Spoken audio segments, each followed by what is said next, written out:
Di sebuah kota, seorang kakek bernama Pak Rohim hidup sederhana, dengan pakaian lusuh dan tas kumal yang setia menemaninya kemana-mana. Suatu hari, ia memberanikan diri datang ke sebuah biro haji mewah, ingin mewujudkan cita-citanya beribadah ke Tanah Suci. Tapi bukannya disambut hangat, ia justru jadi bahan ejekan para staf biro karena penampilannya yang dianggap tidak pantas hari itu. Pak Rohim duduk di kursi tunggu dengan sabar, tatapan sinis, bisik-bisik menghina, bahkan kota-kota meremehkan diterimanya dengan senyum. Ia genggam erat tas kumalnya, seolah di sanalah semua harapannya bertumpu teman-teman yang sedang menonton dan membaca kisah ini. Jangan lupa untuk subscribe channel ini, dukung terus dengan like, komentar, dan doakan agar cerita-cerita inspirasi seperti ini bisa terus hadir di tengah kita. Dukungan kalian sangat berarti, dan semoga kita semua diberi rezeki untuk bisa berbuat baik seperti Pak Rohim. Amin.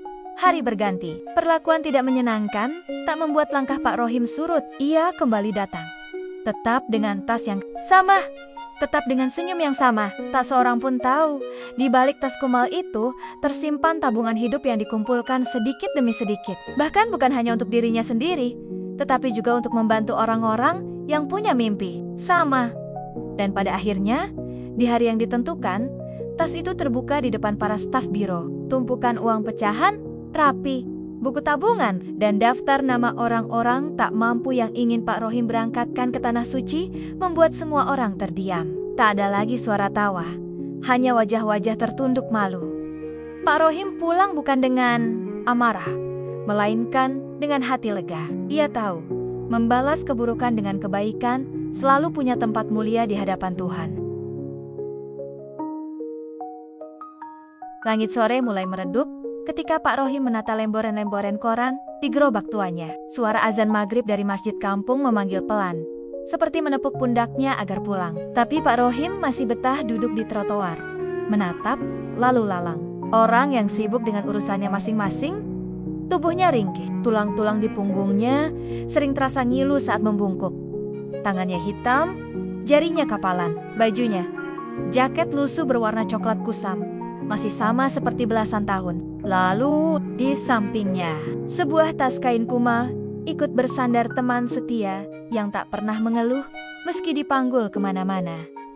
Pak Rohim merogoh tas itu perlahan, mengeluarkan sebuah dompet kulit yang warnanya sudah pudar. Ia membukanya dengan hati-hati, seolah khawatir robek. Di dalamnya ada foto hitam putih seorang perempuan tua yang terselip di balik lembaran uang 2000-an.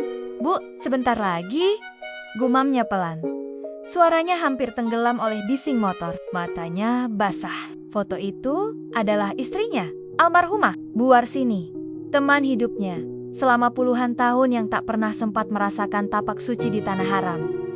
Dulu mereka berdua sering duduk di tikar bambu depan rumah kontrakan, saling bercerita mimpi berhaji. Sambil menatap bintang, mereka berenggen-anggen bisa mencium Hajar Aswad bersama, salat di Raudah bersama. Tapi umur tak mengizinkan. Bu Warsini pergi lebih dulu, meninggalkan mimpi itu di pundak Pak Rohim.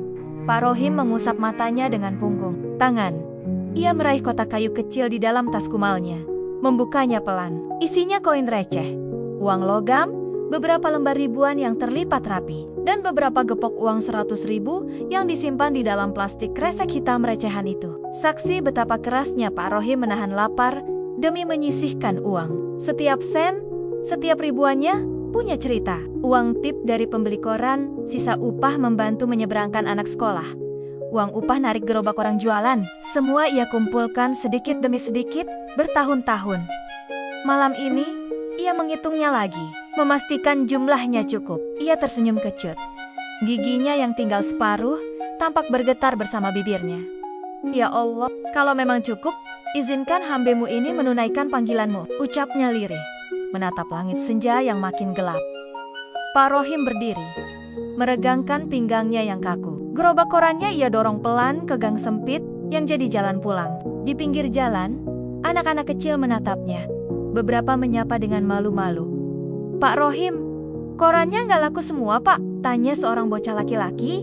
"Doni namanya." Pak Rohim hanya tertawa pelan, menepuk kepala Doni. "Alhamdulillah, yang penting Bapak masih bisa bawa pulang sisa," katanya. Doni menatap tas kumal Pak Rohim. Itu tasnya udah bolong, Pak. Pak Rohim tertawa lagi, renyah meski serak. Biari, tas ini saksi mimpi Bapak. Don, nggak boleh ganti sebelum mimpi Bapak nyampe. Doni tidak mengerti, tapi ia balas tersenyum, kemudian berlari mengejar teman Temonia yang memanggil. Pak, Rohim melanjutkan langkah. Gerobaknya berdecit pelan di jalan paving yang tak rata. Sampai di kontrakan kecil, Pak Rohim meletakkan gerobak di sudut tembok. Pintu kayu reotnya ia buka perlahan. Di dalam, hanya ada kasur tipis, bantal gembos, dan rak kayu dengan beberapa perabot. Di dinding, sebuah kalender haji terpasang, usang, dan warnanya sudah pudar. Ia duduk di ujung kasur, meletakkan tas kumal di samping bantal. Sambil menyalakan lampu teplok, Pak Rohim membuka lagi kotak kayu kecilnya. Ia menghitung sekali lagi, dengan kertas coretan sederhana di sampingnya. Matanya berbinar. Jumlahnya pas, bahkan ada lebihnya sedikit. Ia bisa mendaftar haji. Dan mungkin masih cukup untuk membantu tetangga sebelah yang sering bilang ingin berhaji, tapi tak punya uang. Alhamdulillah, desisnya, sambil tersenyum pada foto Bu Warsini di dompetnya. Malam itu, Pak Rohim tidur dengan kepala menempel di tas kumalnya, seolah takut uang itu kabur. Sesekali ia terbangun, meraba tasnya, memastikan isinya masih utuh. Di luar kontrakan, angin malam menembus celah dinding kayu, tapi di dada Pak Rohim hangat. Besok pagi, ia akan ke kota, ke biro haji yang paling besar, dan katanya paling terpercaya. Ia tidak tahu akan disambut seperti apa, tapi hatinya sudah mantap. Ia menutup mata, membisikkan doa, Bu. Bapak, bawa mimpi kita ya, doain Bapak kuat, Bu. Pagi itu, sinar matahari baru saja menyelinap lewat sela-sela genteng rumah kontrakan Pak Rohim. Suara ayam berkokok bersahutan dengan azan. Subuh. Pak Rohim bangun lebih cepat dari biasanya. Tangannya bergetar pelan saat merapikan tumpukan uang di kotak kayu. Membungkusnya lagi dengan plastik kresek hitam, lalu memasukkannya ke dalam tas kain kumalnya. Di depan cermin buram, Pak Rohim merapikan kerah kemeja putihnya, kemeja terbaik yang ia punya. Meski warnanya sudah kekuningan. Di bagian lengan, jaket coklat lusuhnya tetap ia kenakan. Penanda setianya kemanapun kaki melangkah. Topi hitam yang bagian pinggirnya sobek, ia tarik rendah, menutupi sebagian rambut putihnya. Sebelum berangkat, Pak Rohim sempat menyiapkan segelas kopi tubruk dan sepotong roti tawar sisa kemarin. Dihirupnya perlahan, sambil menatap kalender usang. Di dinding, di sana, bulan di Zulhijjah ia lingkari dengan spidol merah. Mimpi itu sudah begitu dekat. Dengan langkah mantap, Pak Rohim mendorong gerobaknya ke jalan besar. Ia menitipkan gerobak ke warung Bu Salamah, tetangga yang sering membantunya kalau sedang sakit. Pak Rohim mau kemana pagi-pagi begini? Tanya Bu Salamah sambil membenahi etalase rokok. Pak Rohim hanya tersenyum, matanya berkilat pelan. Mau cari jalan ke Baitullah, Bu. Doain saya ya. Bu Salamah terdiam sejenak. Ia hanya bisa menepuk bahu Pak Rohim. Entah harus membalas apa. Ia tahu betul seberapa keras Pak Rohim menabung demi mimpi itu. Pak Rohim naik angkot, duduk di pojok, dekat pintu. Beberapa penumpang melirik heran jarang, ada orang berpakaian lusuh membawa tas. Kumal duduk diam sambil memeluk tasnya erat-erat. Tapi Pak Rohim tak peduli, hatinya sibuk berzikir, memohon semua lancar sampai tujuannya tercapai. Setelah beberapa kali pindah angkot, tibalah Pak Rohim di depan sebuah gedung megah bertuliskan Biro Haji dan Umrah An-Nur Rahmah. Bangunannya menjulang 3 lantai dengan dinding kaca kinclong.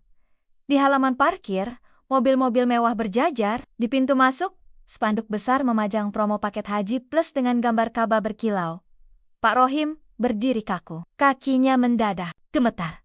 Ia tak pernah membayangkan akan berdiri di depan tempat semewah ini. Di desa, ia hanya mendengar cerita dari mulut ke mulut. Kalau mau aman, mendaftar di biro haji resmi yang besar. Meski kelihatan mahal, katanya pasti berangkat. Ia merapatkan jaketnya, merapikan topinya, menarik napas dalam-dalam, lalu melangkah masuk. Pintu kaca otomatis terbuka. Udara dingin, AC langsung menyapa kulit wajahnya yang keriput. Bau parfum mahal bercampur aroma kopi menyambut hidungnya. Di meja resepsionis, berdiri seorang perempuan muda dengan riasan tebal. Namanya Mita. Tertulis di papan nama kecil di dadanya. Ia sibuk mengetik di komputer, suara kuku akriliknya berdetak pelan di atas keyboard. Pak Rohim berdiri di depan meja, menunduk sopan.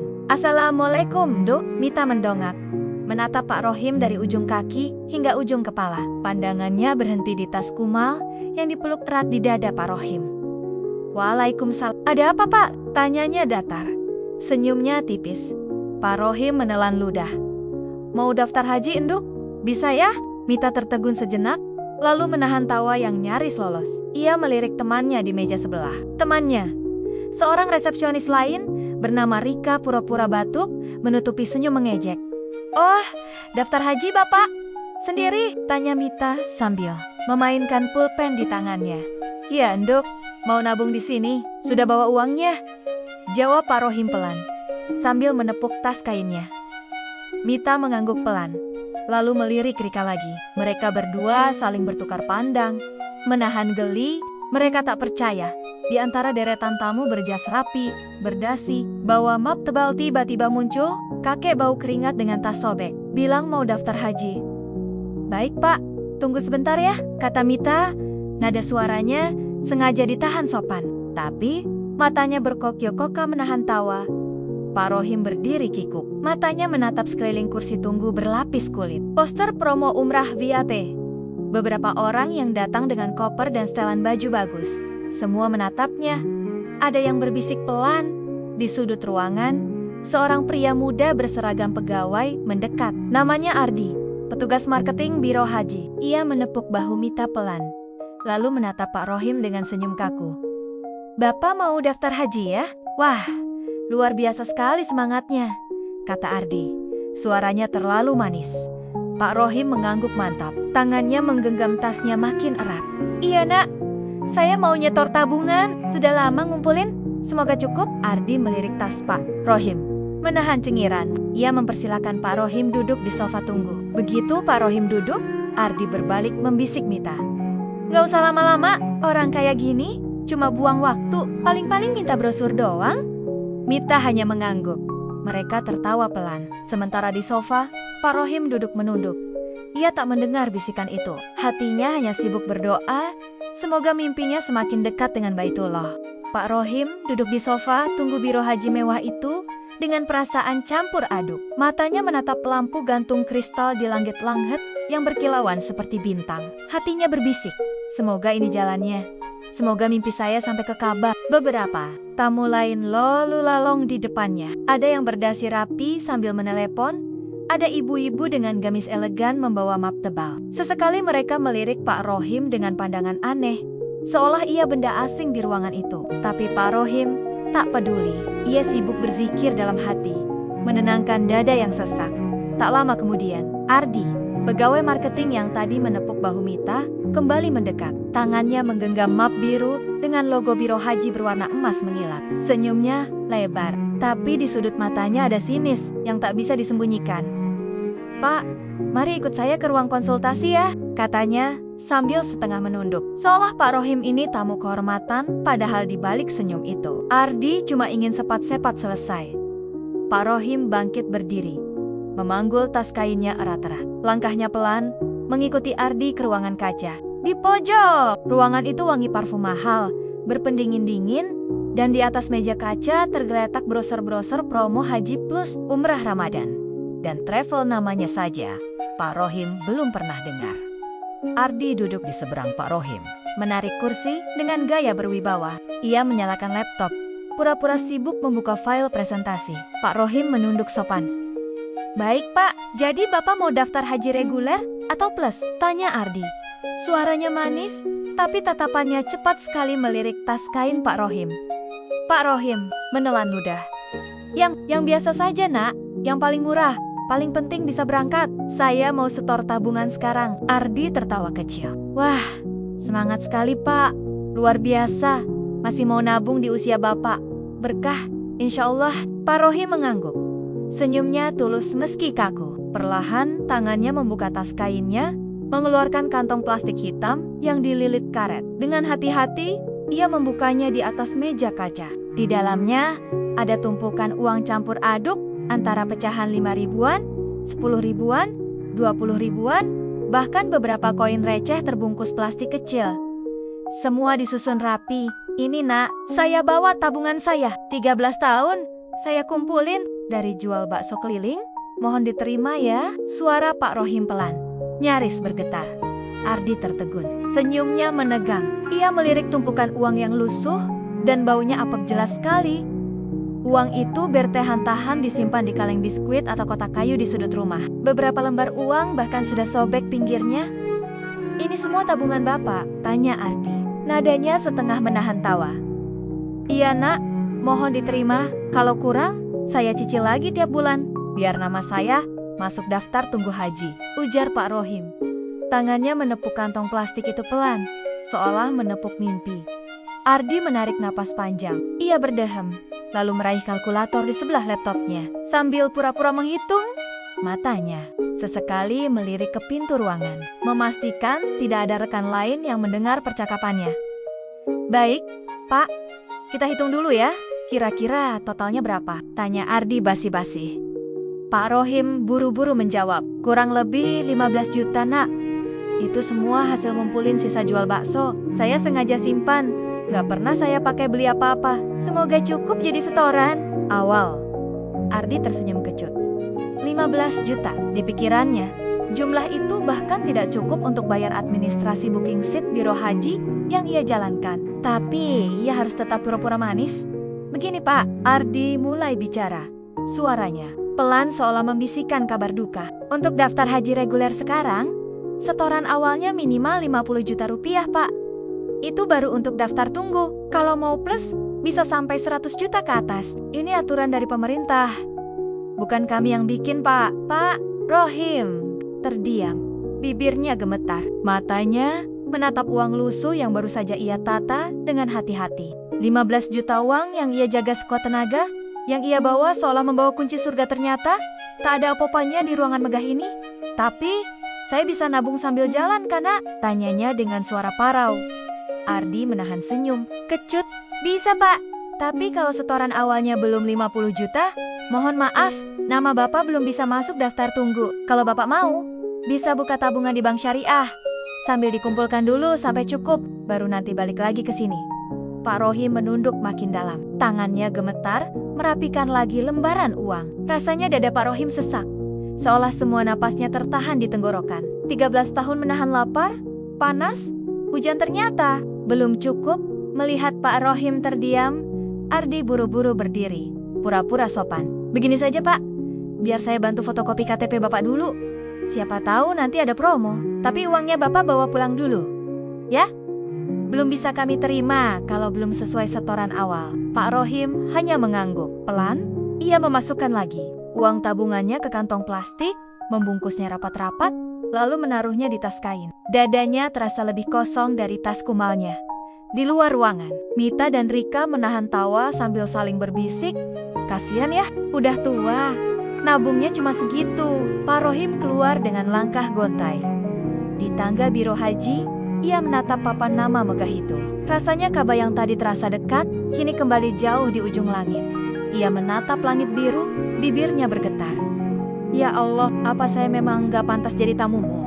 Langkah Pak Rohim pulang dari kantor biro haji terasa begitu berat. Tas kain berisi tabungan itu rasanya makin menekan bahunya. Uang itu seakan berubah jadi beban yang menampar harga dirinya di sepanjang jalan pulang. Orang-orang menatap Pak Rohim dengan tatapan penasaran. Ia tidak peduli. Di pikirannya hanya ada satu pertanyaan. Apa Allah tidak mau saya datang ke rumahnya? Setelah naik turun angkot 2 kali, Pak Rohim sampai di ujung gang rumahnya. Sepeda bututnya terparkir di warung Bu Yati.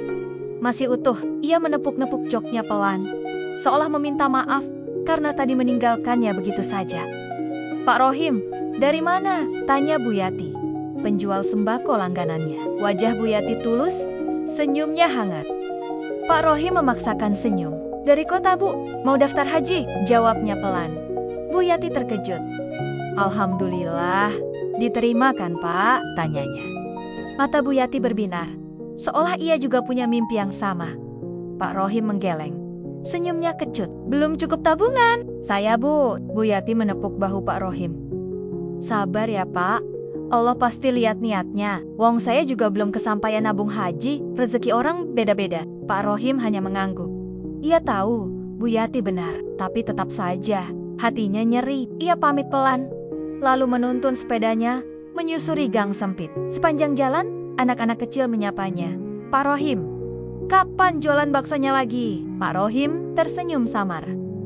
"Besok, Nak. Besok Bapak jualan lagi." Sampai di rumahnya yang berdinding triplek dan beratap seng, Pak Rohim menaruh sepedanya di sudut teras. Ia duduk di bangku bambu, membuka kembali tas kainnya. Uang lusuh itu kembali, ia hitung satu-satu. Jemarinya gemetar, tapi kepalanya tetap menunduk khusyuk. Di hadapannya ada celengan kaleng bekas biskuit Kongguan yang tutupnya sudah penyok. Disitulah dulu ia simpan semua uangnya. Sekarang kaleng itu kosong, semua mimpi di dalamnya sudah ia keluarkan hari ini, dan ternyata belum. "Cukup ya Allah," bisiknya pelan. Suaranya parau menahan tangis. "Kalau memang engkau belum panggil saya terima. Asal engkau jangan jauhkan saya dari harapan ini." Pak Rohim memejamkan mata. Air mata akhirnya menetes di pipinya yang keriput. Ia ingat istrinya dulu almarhumah Ibu Lilis. Setiap kali ia pulang jualan bakso malam-malam, Ibu Lilis selalu mengingatkannya untuk sisihkan uang, meski hanya 1.000-2.000 rupiah. "Biar sedikit, yang penting niatnya lurus, Pak." Begitu suara Ibu Lilis dulu. Suara itu kini hanya gema di kepalanya. Pak Rohim menatap langit yang mulai jingga. Azan maghrib berkumandang dari masjid kampung di ujung gang. Ia bangkit, merapikan uang tabungannya, lalu menaruhnya kembali ke kaleng Kongguan. Kaleng itu ia kunci dengan gembok kecil. Ia bawa kaleng itu ke kamar belakang. Di sudut kamar ada lemari kayu reyot peninggalan mertuanya. Di bawah tumpukan baju batik. Disitulah Pak Rohim menyembunyikan tabungannya selama ini. Ia letakkan kembali kalengnya, menepuknya pelan seperti menepuk bayi tidur. "Tidur dulu ya, Nak. Besok Bapak usahakan cari teman lagi buat kamu. Biar cukup buat bayar ongkos ke rumah Allah," gumamnya pelan. Seolah uang itu makhluk hidup yang punya nyawa. Setelahnya, Pak Rohim keluar rumah, berjalan ke masjid. Badannya kurus, jalannya perlahan, tapi langkahnya mantap. Di serambi masjid, Pak Rohim duduk paling belakang. Air matanya masih sesekali jatuh, tapi ia berusaha menyeka. "Cepat, cepat!" Ia malu kalau orang kampung melihatnya menangis. Dalam sujud maghribnya, Pak Rohim berbisik dalam hati, "Ya Allah, kalau memang jalan saya bukan haji, jangan cabut mimpi ini dari hati saya. Biar saya tetap kuat, ngumpulin sedikit demi sedikit. Kalau bukan saya yang kau panggil, mungkin anak saya. Kalau bukan anak saya, mungkin cucu saya. Asal ada darah saya yang sampai ke Ka'bah, itu sudah cukup." Doanya sederhana, tapi membuat pundaknya terasa ringan. Ia pulang ke rumah dengan langkah pelan, menatap lampu-lampu rumah tetangga yang temaram. Di dalam hatinya, mimpi itu tetap utuh, meski ditertawakan orang, meski diremehkan biro haji megah di kota. Di teras rumahnya, Pak Rohim duduk lagi di bangku bambu. Angin malam menampar pipinya yang masih basah. Ia membuka ponsel jadulnya. Satu-satunya nomor yang masih ia simpan adalah nomor anak sematawayangnya yang merantau di Batam. Tangannya ragu mengetik pesan. "Nak, Bapak gagal daftar haji hari ini. Maaf, belum bisa bikin kamu bangga." Tapi sebelum dikirim, Pak Rohim menghapusnya lagi. Ia tidak mau anaknya tahu betapa kecil tabungannya, betapa mimpi bapaknya ditertawakan orang. Ia hanya mengetik ulang, "Nak, doa Bapak selalu sama. Semoga kamu sehat, rezekimu lancar, dan kamu bisa lanjutkan mimpi Bapak." Pesan itu dikirim. Balasannya hanya centang satu anaknya, mungkin masih sibuk bekerja. Pak Rohim tersenyum tipis. Ia yakin Allah mendengar, meski orang lain tidak. Malam itu, Pak Rohim tertidur di bangku bambu dengan baju masih melekat di badan. Di sampingnya, lampu teras redup. Di dalam rumah, kaleng Kongguan tua masih terjaga, menyimpan harapan yang tak akan pernah habis meski terus diremehkan. Pagi itu, Pak Rohim terbangun sebelum azan subuh berkumandang. Ia duduk di bangku bambu, mengusap wajahnya yang masih terasa dingin karena embun dini hari. Sisa mimpi semalam masih berputar di kepalanya. Mimpi melihat Ka'bah dari kejauhan, hitam megah, dikelilingi jutaan manusia berdoa. Tapi entah kenapa, Pak Rohim hanya berdiri di luar pagar Masjidil Haram, tak bisa masuk. Ia menarik napas panjang, lalu beranjak ke kamar mandi kecil di belakang rumah. Air sumur ia siramkan ke wajahnya. Dinginnya menusuk, tapi membuat matanya benar-benar terjaga. Setelah salat subuh, Pak Rohim duduk di teras. Tangannya sibuk membenahi sepeda tuanya. Ban depannya kempis lagi, rantainya kendur. Sepeda itu sudah puluhan tahun menemaninya jualan bakso keliling. Dari becak bakso yang dulu ia dorong, beralih ke sepeda karena tenaganya tak lagi sekuat dulu. Bagi Pak Rohim, sepeda tuanya adalah saksi betapa kerasnya hidup yang ia jalani sendirian sejak istrinya meninggal. Pagi itu, Pak Rohim menyiapkan bakso di dapur. Kuah kaldu mendidih di panci besar yang hitam gosong di bagian bawahnya. Aroma rempah naik memenuhi ruangan sempit. Ia memotong daun bawang, meracik sambal, lalu memasukkan pentol bakso satu persatu ke dalam wadah plastik. Semua dikerjakan dengan telaten. Saat matahari mulai naik, Pak Rohim sudah siap menuntun sepedanya keluar gang. Di samping sepedanya tergantung 2 termos besar, satu berisi bakso panas, satu lagi mie kuning yang sudah direbus setengah matang. Anak-anak kecil melambai. "Pak Rohim jualan, Pak. Nanti aku beli." Pak Rohim tersenyum lebar, lebih lebar dari kemarin. "Iya, Nak. Bapak keliling dulu ya." Ia mulai mengayuh sepeda. Roda depan berdecit pelan, rantai berderit. Setiap kali ia menambah kecepatan, keringatnya menetes di bawah terik matahari. Tapi di dadanya ada tekad yang kembali hangat. Hari itu, ia berkeliling ke perkampungan sebelah. Suara mangkuk beradu, kuah panas mengepul, dan anak-anak berlarian sambil membawa mangkuk bakso. Beberapa ibu-ibu membungkus bakso untuk suaminya yang bekerja di sawah. Ada juga yang hanya membeli kuahnya untuk dicampur mie instan di rumah, meski untungnya kecil. Pak Rohim tetap melayani semua orang dengan senyum sabar. Setiap uang kembalian, ia lipat rapi, diselipkan ke saku dalam jaket kumalnya. Setiap koin, setiap lembar ribuan adalah bahan bakar untuk mimpi yang sempat layu kemarin.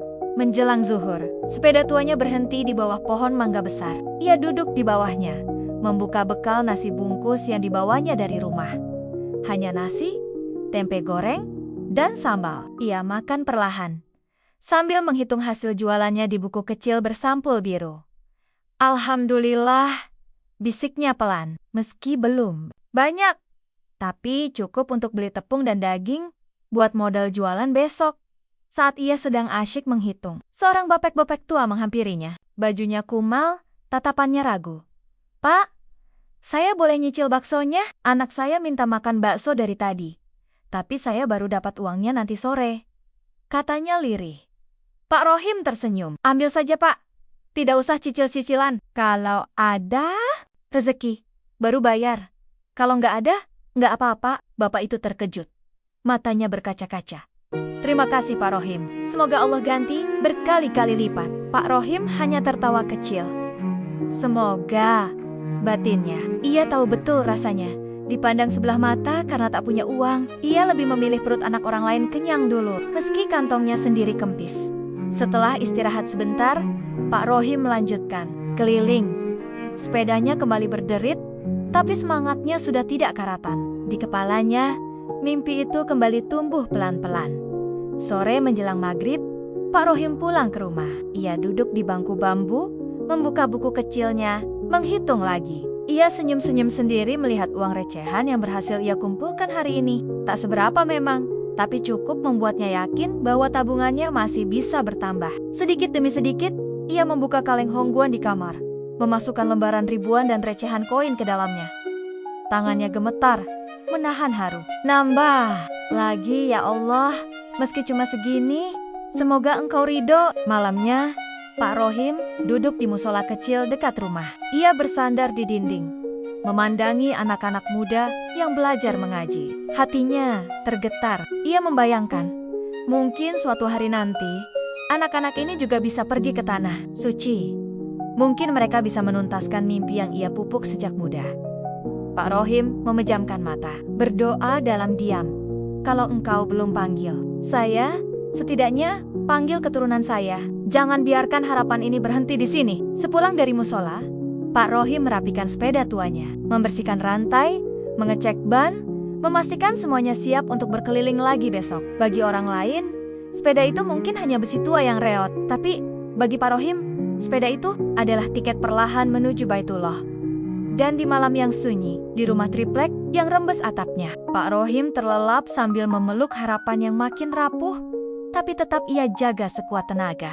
Malam itu, angin berembus lebih dingin dari biasanya. Pak Rohim menggigil di dipan bambu di teras rumahnya. Atap rumah bocor, air menetes satu-satu, mengenai lantai yang mulai becek. Di sampingnya, kaleng Kongguan yang setia menampung mimpinya, tetap ia peluk, seolah takut lenyap diambil orang. Hari ini ia merasa tubuhnya sedikit meriang, tenggorokannya perih, punggungnya pegal. Tapi, ia tetap berusaha kuat. Besok masih harus keliling jualan bakso lagi. Kalau berhenti sehari saja, modal untuk besok bisa lenyap. Di sudut matanya, air mata menggantung. Bukan karena sakitnya, tapi karena rasa takutnya pada kenyataan. Usianya sudah tak muda, tenaganya menipis. Sementara mimpinya masih terasa jauh. Ya Allah, kalau memang belum rezeki saya naik haji, jangan kau cabut mimpi ini dulu, biar saya tetap punya alasan untuk hidup. Pak Rohim menatap foto almarhumah istrinya di dinding. Foto itu sudah pudar, bingkainya retak. Istrinya dulu selalu mendukungnya menabung sedikit demi sedikit. Meski hanya 5.000, 10.000, tapi sejak ia pergi, semuanya Pak Rohim pikul sendiri. Pagi pun tiba, awan kelabu menggantung rendah. Pak Rohim tetap mendorong sepeda tuanya keluar gang. Meski hujan rintik sudah mulai turun, beberapa tetangga menatapnya prihatin. Pak Rohim, istirahat dulu lah, Pak. Gak usah keliling kalau hujan begini, kata Bulani, tetangganya yang sedang menjemur baju di teras. Pak Rohim hanya tersenyum kecil. Gak apa-apa, Bu. Kalau Bapak gak jualan, siapa yang mau kasih makan? Hehe. Ia kayuh pelan sepedanya menembus gerimis. Jalanan becek, roda sepeda sesekali selip di jalanan berlumpur. Tapi Pak Rohim tetap berusaha menahan setang sepeda agar tidak jatuh. Siang itu, hujan semakin deras. Ia berteduh di musola kecil di pinggir jalan. Sepeda tuanya disandarkan di tembok, ember kuah bakso masih mengepul hangat meski sudah banyak berkurang. Ia duduk di sudut musola, memeluk lutut. Suara hujan di atap seng memecah sepi. Pak Rohim membuka termos kecil, mengambil pentol bakso sisa dagangan. Ia makan perlahan sambil menahan lapar. Di depannya, beberapa anak kecil yang kehujanan masuk musola. Mereka menatap termos bakso Pak Rohim dengan mata berbinar. Pak Rohim, boleh minta baksonya? Laper, Pak, tanya salah satu anak yang bajunya basah kuyup. Pak Rohim menatap anak-anak itu, lalu tertawa kecil meski dadanya sesak. Iya, sini. Bapak bikinkan ya. Ia keluarkan mangkuk plastik, menuangkan kuah. Panas, menaruh bakso sisa, anak-anak itu lahap makan. Uap kuah menghangatkan pipi mereka yang kedinginan. Pak Rohim menatap mereka dengan mata berkaca. Andai saja rezekinya lebih, pasti anak-anak ini tak harus kehujanan mencari makan. Hujan tak kunjung reda. Waktu asar lewat begitu saja. Pak Rohim tetap duduk bersandar di dinding musola. Tubuhnya menggigil. Kepalanya mulai berat, pandangannya berkunang-kunang. Di depannya, sisa uang hasil jualan hari ini hanya beberapa lembar ribuan, bercampur koin yang basah. Belum cukup untuk menambah tabungan haji. Bahkan untuk beli obat pun pas-pasan. Di tengah gemuruh hujan, Pak Rohim menutup mata sejenak. Dalam kepalanya, ia mendengar suara azan di Masjidil Haram. Takbir berkumandang dan jutaan orang bersujud mengelilingi Ka'bah. Ia lihat dirinya sendiri berdiri di antara mereka, memakai kain ihram putih. Bibirnya bergetar membaca doa. Tiba-tiba bahunya disentuh seseorang. Seorang pemuda, Roy, anak remaja kampungnya, berdiri di depannya membawa payung. Pak Rohim, "Pak, ayo pulang. Bapak kedinginan di sini. Nanti Bapak sakit." Pak Rohim membuka mata, senyum lemah terbit di bibirnya. "Bapak nggak apa-apa, Roy. Bapak lagi istirahat." Roy menggeleng cepat. "Nggak bisa, Pak. Yuk, saya bantu dorong sepedanya pulang. Bapak jangan maksa lagi." Dengan gemetar, Pak Rohim berdiri. Sepeda tuanya mereka tuntun bersama, menembus hujan yang mulai reda. Jalanan becek, tapi Roy memayungi Pak Rohim sepanjang jalan. Sampai di rumah, Pak Rohim terbatuk-batuk. Napasnya sesak, tulang-tulangnya ngilu, tapi ia tetap tersenyum, memandangi kaleng Kongguan di sudut lemari. Roy menatapnya khawatir. "Pak, Bapak istirahat dulu ya. Nanti saya bawain obat." Pak Rohim hanya mengangguk. Matanya terpejam di bangku bambu. Napasnya terengah. Dalam diamnya, hatinya masih terus berbisik, "Ya Allah, kuatkan hamba. Jangan cabut dulu mimpi ini. Biar saya terus hidup menjemput panggilanmu." Dan di balik pintu musola yang masih basah hujan tadi, sisa doa Pak Rohim mengalir bersama air yang merembes, menetes perlahan ke bumi seperti harapannya, yang tetap ia titipkan pada langit, meski tubuhnya kian ringkih. Semenjak kehujanan tempo hari, kondisi Pak Rohim semakin memburuk. Suara batuknya menggema di sudut rumahnya yang sempit. Malam terasa makin panjang, tubuhnya menggigil. Keringat dingin membasahi bantal tipis di dipan bambu yang sudah reot. Sudut ruangan, kaleng Khongguan berwarna merah, tetap berdiri. Seolah menjadi satu-satunya saksi bisu dari semua mimpi yang masih Pak Rohim pertahankan, meski tubuhnya merapuh. Pagi itu, Roy datang membawa segelas teh hangat dan sebutir obat penurun panas yang ia beli dari uang jajannya. Roy duduk di samping Pak Rohim, menatapnya dengan pandangan prihatin. "Pak, minum dulu tehnya, biar hangat," ucap Roy pelan. Pak Rohim membuka matanya perlahan. Bibirnya pecah-pecah. Ia menatap Roy dengan senyum tipis, meski suaranya parau. "Makasih Roy, kamu baik sekali sama Bapak." Roy menahan air mata yang hendak jatuh. Ia tahu Pak Rohim tak punya siapa-siapa lagi. Anak pun tak punya. Istri sudah lama tiada. Dan kini di rumah reot itu hanya kaleng Khongguan yang setia menemaninya berharap. Sore harinya, Bulani datang membawa sepiring nasi dan sayur hangat. Ia duduk di lantai, menatap Pak Rohim yang berusaha bangun. "Pak Rohim, ini saya bawakan lauk, biar Bapak makan. Jangan cuma minum teh," kata Bulani, menahan isak. Pak Rohim hanya mengangguk pelan. Tangannya gemetar saat memegang sendok. Nasi sesendok pun tak habis ditelannya. Tenggorokannya serasa menolak, tubuhnya lemas. Matanya menatap kaleng Khongguan di sudut ruangan. Seolah benda itu yang memberinya tenaga untuk tetap bernapas malam. Semakin larut, angin dingin merembes lewat celah dinding. Pak Rohim terbatuk keras, dadanya seperti ditekan batu. Pandangannya kabur. Ia meraba-raba di samping dipan, mencari kaleng Khongguan yang biasa ia peluk sebelum tidur. Tangannya akhirnya meraih tutupnya yang sudah penyok. Ia buka pelan. Di dalamnya hanya ada beberapa lembar ribuan yang basah, koin receh, dan secari kertas doa yang sudah lusuh. Tangannya bergetar. Air mata menetes di punggung tangannya. "Cuma segini? Ya Allah, segini doang yang Bapak punya buat datang ke rumahmu." Dalam gelap, ia mencoba duduk bersila. Perlahan, suara seraknya merapalkan doa. Bibirnya bergetar, berulang-ulang mengucap nama Allah di sela isak tertahan. Tiba-tiba, napasnya terhenti sebentar. Pak Rohim merasa dadanya sesak. Tangannya meremas pinggir kaleng. Suaranya lirih memanggil. "Ya Allah, kuatkan saya mau lihat Ka'bah, walau hanya dalam mimpi." Di luar, angin berembus semakin kencang. Hujan turun lagi. Suara tetesan air jatuh ke seng rumahnya yang bolong-bolong. Suasana semakin sunyi. Pak Rohim rebah perlahan di dipan bambu. Kaleng Khongguan ia peluk erat di dada. Matanya memejam pelan. Pandangannya gelap. Tapi di sudut benaknya, ia melihat Ka'bah begitu jelas, berdiri megah di depannya. Jutaan orang berputar mengelilinginya. Pak Rohim berdiri di antara lautan manusia itu, tubuhnya utuh, segar, tanpa batuk, tanpa nyeri. Ia tersenyum, merentangkan tangan, bibirnya bergetar. "Labaik, Allahumma labaik." Tak lama kemudian, di luar rumah, Roy dan Bulani kembali datang membawa bubur hangat. Mereka mendapati Pak Rohim terbaring tenang di dipan, seolah tertidur pulas. Tapi kali ini, Pak Rohim benar-benar tenang. Tubuhnya dingin, dan kaleng Khongguan di dadanya tetap tergenggam erat kosong isinya, tapi penuh doa yang sampai ke langit di sudut rumah reot itu. Roy menahan isak sambil menatap kaleng bekas biskuit yang kini menjadi warisan mimpi. Hujan di luar makin deras, seolah langit pun turut meneteskan air mata untuk Pak Rohim, penjual bakso keliling yang tak pernah berhenti memeluk harapan.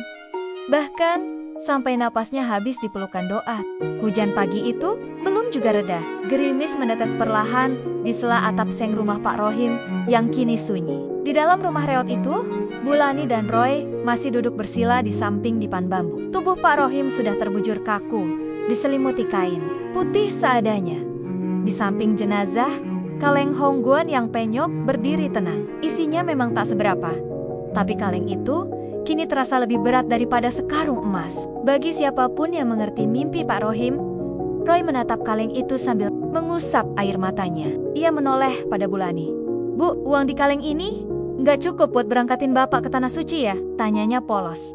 Bulani menahan napas, berusaha tetap tegar meski hatinya teriris. Ia mengelus bahu Roy pelan. Nggak apa-apa Roy, yang penting Bapak udah niat. Allah pasti catat niat baiknya. Tiba-tiba, suara langkah kaki terdengar di depan pintu. Beberapa orang berpakaian rapi masuk perlahan.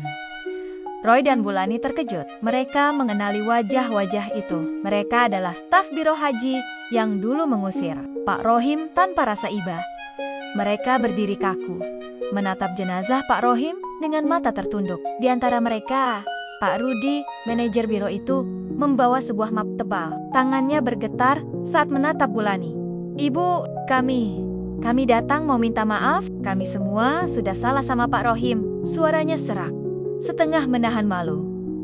Bulani menatap mereka tanpa kata. Roy mendekap kaleng Hongguan di pelukannya seolah itu pusaka paling berharga. Pak Rudi menarik napas panjang. Kami kemarin menemukan video CCTV dan video orang-orang yang sempat merekam kejadian di kantor kami. Semua orang tahu kantor kami dihujat, Bu. Kami malu karena perlakuan kami sendiri. Ia meletakkan map tebal itu di samping dipan.